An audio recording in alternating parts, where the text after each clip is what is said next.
like me to? Yeah, please. So, my wife and I were on vacation with my 9-month-old daughter and my sister, and we were getting ready to move to the mainland to visit a friend.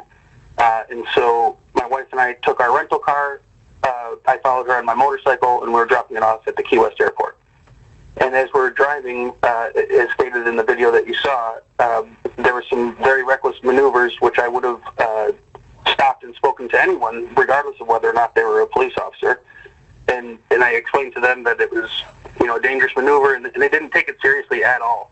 And I've been riding motorcycles for 20 years. I know the difference between a safe maneuver and a reckless one. And as I'm driving away from that interaction, I see the substation is within 100 yards of where they're behaving this way.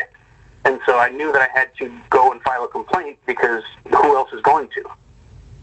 And so we dropped off the rental car, and I came back. I had about a 15 or 20-minute conversation with the front clerk, which was very professional. I couldn't have been happier with her performance and her behavior. She helped me identify the deputies that were in the vehicle. She helped me find the paperwork that I needed to file in order to complete my complaint because they didn't take them at that location. And so, again, I thanked her for her professionalism, and I said I wouldn't even be here if they had just accepted responsibility and apologized. It was egregious, their behavior. Okay, but hold on, let me just ask you. So did you found those deputies, though, right? Because I thought I heard you say in the video you went and talked to them. And they told you to just get away. Deputies that were in the vehicle that was driving erratically, I made contact with them, but I didn't identify them at that point. The front clerk office helped me identify them using her personal cell phone. And she showed me the pictures of the people, and then we were able to identify them. Okay, so wait, when you talked to those two deputies, who I think that I believe it was two female... Mm-hmm.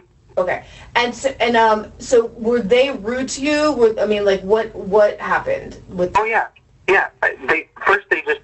They completely ignored me when I pulled. So I'm stuck behind them in the middle of traffic with cars running back and forth both directions as they're blocking both lanes. And so once they were able to make their turn to pick up the trash on the side of the road, this is why they made this maneuver, because they saw trash during trash cleanup day. And so I pulled over and explained to them how dangerous their maneuver was, and they were very rude and didn't take me seriously at all. And they even mocked me when I left and said, "Make sure you use your turn signal." And so I'm like, this is unacceptable. This is not how you treat the public. You can't endanger the public. I don't even expect them to protect me, much less endanger me. So I was able to identify those two, and I didn't want to file a complaint on the passenger, even though she was rude, and cops are rude. So I wanted to file a complaint on the deputy that was driving. And so again, the front office clerk was very professional and very nice, and she helped me get all of the information that I needed. And so I took all that information and walked out to my motorcycle, got on it with my wife, and we drove out to the stop sign, and that's when Captain Thompson and Lieutenant Walker came scurrying out of the side of the building, waving me down. So I pulled over after my wife tapped me on the shoulder saying the cops are coming out to talk to us. She wrote down my license plate and waved it at me. And I said, "Are you trying to retaliate against me?" And she says, "No, it's a security concern." I'm like, "What is?" And she said, "You're taking video and pictures." I'm like, "Name and badge number." And they both ignored me and scurried back into the side of the building with a keypad on the door. So I got off my bike and I walked up to the door and knocked on it gently like I would anywhere else, and I stepped back away from the door. This is all on video now. Because you had stopped videoing because you were actually on your motorcycle at that point. I was operating my motorcycle. I can't take a video while I'm doing that. Obviously. Okay, got you. Okay. We had left the sheriff's substation. We weren't on the property. Right. I mean, okay. So because there's a stop sign like right there. Exactly. We were at that stop sign when my wife tapped me on the shoulder and said they're coming out for whatever reason. So and I've never seen these two before. These two deputies that came out. They ran out of the building to the road and took your... They waved me, as far as I'm concerned, they pulled me over on foot. Right, okay. And then threatened to, after I asked for their names and badge numbers, they threatened to give me a parking ticket for pulling over. So I said, I'm like, "Are you refusing to identify?" And they both ignored me and scurried back into the building, at which point I knocked on the door that they went in. I took several steps back away from the door so that when they opened it, they wouldn't be, startled. Didn't get any response, so I walked around to the front of the building where I found a sign saying that they were closed. And at that point is when the video picks up. And then the video picks back up. Okay, that's the part that I was missing. That I couldn't, because I couldn't figure out if it would still be, if you were still filming, and that I just got that part edited out. So then when Deputy Stalkin shows up, that is when it picks back up. Yes. Okay. Well, actually, no, because as soon as I get back to the front door and I realize that there's something very wrong with this department, at least these deputies, then I get on the phone and start calling the dispatch, asking them to help me identify this person who just harassed me. But that is still on the videotape. That is all. As soon as I got off the motorcycle, I started videoing. The only time they came and interacted with me is when I didn't have a camera in my hand. Okay. Well, and the only reason you did because you were on the bike. Right. I would have. The interaction was over. I was on my way back to my motorhome so I could drive across the state. Okay. Okay. So look. So that's the part that I was missing. And so honestly, if you don't, I would love the unnarrated. I would love to have your videos without the narration of the other person online that narrating it, right? Mm-hmm. Can you take my email address down or? Yeah, I'll need that to give you access. Okay, so it is MMAXWELL. So that's M Maxwell at KEYSSO.net.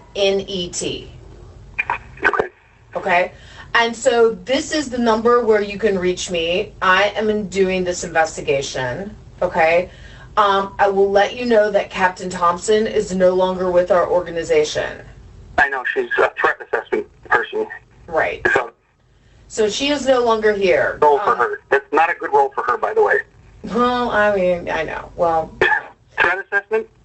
Listen, she's had a long career. She was with us for a short while. She was an FBI agent for a lot longer than she was with the Monroe County Sheriff's Office. And I want to let you know, the sheriff is taking this very seriously. So he's opened up an internal affairs investigation. He has assigned me to do the investigation, and I'm doing taking statements and trying to track down all, as far as Florida statute's concerned, and as far as the police union is concerned, my job is to find all available witnesses. So I'm going to be, I talked to Brenda Weingarten, who is the clerk, and is there anybody else around? Look, I know your wife is there. She does not have to give me a statement, but if she wants to, she can.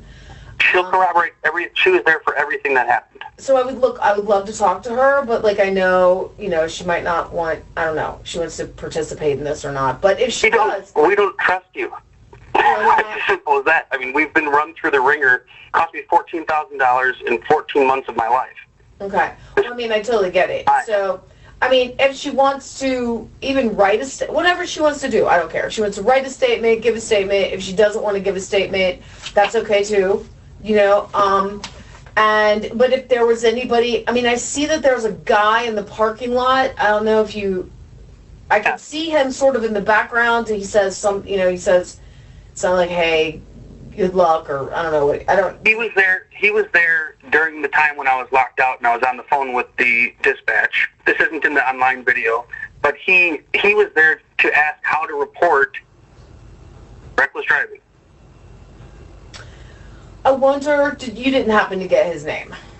His name is Lee Daly, because he called the dispatch as well and asked them for help because he was locked out of the building as well. Lee Daly. Mm-hmm. And I believe he's a local. Yeah, okay. So Lee Daly, and do you think he made a complaint that day, or do you know, I'm just trying to see, I'm sure I could try to track him down. No, you'll see in the full video that he has a conversation with Lieutenant Walker where Lieutenant Walker pretends to be very interested in his complaint about reckless driving. Okay, so that's on your video, but you can't see it on the... It wasn't included on the online video. Okay. Okay, so any, and I think that other than Lee Daly, I didn't see anybody else in the parking lot, or did any of the firefighters come out, or did you talk to any? Okay. No. Okay. So, at this point, when I'm waiting for them, all that anybody needs to do is identify Captain Thompson. Once I leave that location and drive 1,500 miles home, I'm out. I have no repercussions. I have no way to do anything about this behavior.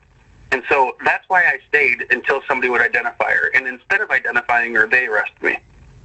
That's what happened. Oh yeah, that's what I see on the video. Mm-hmm. So yeah. This has been...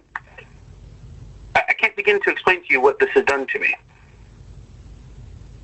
I've had to hide this information from my family until the charges were dropped because we have police officers in our family and they believe that they can do no wrong.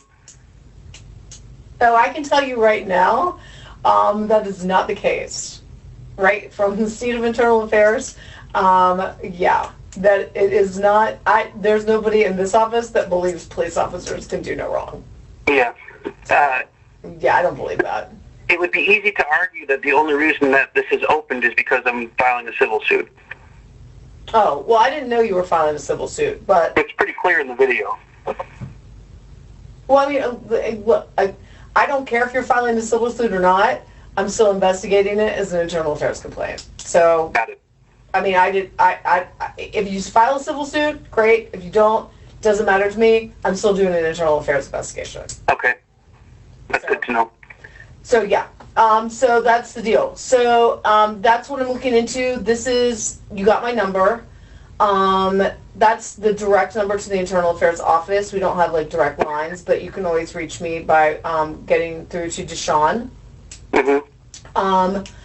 I don't have the number of the case open. I mean, I didn't make you the complainant. I made the sheriff the complainant because he's the one that has opened the case up. Right? Because it was going to be investigated whether you called me or not, and whether you give me the videos or not. It's still an open internal affairs investigation. Mm-hmm. Right? So, I'll let you. You don't. What I'm trying to tell you is, you don't have to be the complainant. But if you want to be the complainant, you can. If you don't want to, you don't have to. But the other thing is that. Do you want me, like, I've got a video of this and I can look into it, and I don't, I could have still investigated it probably without the unedited video. It's just going to make it a lot stronger of a case if it's not edited, right? But do you still want to file a complaint on the person that was driving originally? Yeah. Okay, so for me to do that, right, because I believe it was Sergeant Linda Mixon. For me to do that, I would need your permission to take a recorded statement of you sort of outlining what went down with that, and then I can, you know what I mean? Then I can open up the complaint on her driving. Sure. You want to do that? Yeah, I do. And that's part of what I was trying to do, as well as get a public records request to see what these people's training records look like and what their file looks like. I mean, I'd driven up and down that road for 2 weeks while I was staying in the Keys, and by the end of February, there were already 6 deaths on that road. Oh yeah, it's a total. It's like, because everybody's driving and everybody's looking at the water and they're looking at the deer, and like it is head-on collision after head-on collision. I hate driving on the road. I cannot. I mean, it is super dangerous. I mean, I avoid it at all costs, and unfortunately, there's one way to get out of here, and it's that road. And then of course, add on that, half the people are intoxicated, so that doesn't really help. Right. Yeah, I wouldn't accept that behavior out of a civilian, much less out of a deputy that I'm paying for. Okay, so how about this? I don't know what your schedule looks like, but because in order for me to take, well, that's not really. I guess that's not really true. But usually, in order for me to take a, I like to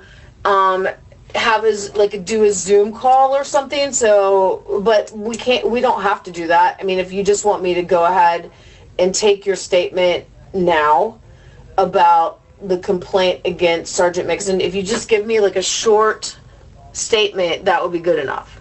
Sure. Okay, hold on. Let me get my recorder. Hold on.